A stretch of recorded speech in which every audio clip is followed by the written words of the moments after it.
موتر غیر قانونی چرا میگردونی؟ غیر قانونی چی؟ چرا موتر غیر قانونی میگردونی؟ نازا چرا موتر غیر قانونی میگردونی؟ ای بر پدر فلانه چرا موتر غیر قانونی میگردونی؟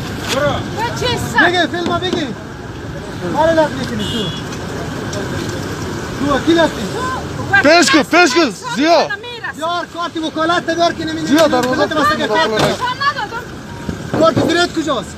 ندارم کارت زیری به چی سر عامر صاحب توریزم عامر صاحب توریزم بر پدرتان لعنت خودت شاهد هستی سری کشترانایش شاهد هستی اینجا برو بذار مرزا رو نگاه کنین مرزا نگاه کن که تو برای یک زنی رقم 130 مرگت بخوای که کف زن خودم میگیری بر پدرت لعنت زن نمیبودی پدر نالت سگ برو مرزا رو نگاه کن پایا رو نگاه کن اسکر دست بالا کردن خوب نیست خاله خوب کدیم که میزنیم 3 ساعت است این که اسکر مرا است به اینجا ایستاد است که امنیت بگیره تو سر از این دست بالا میکنی امنیت بره تمام مرزا رو بگیره این جاریا رو بگیره زار بخوره هیچ حق نداری سر از این تو دست بالا کنی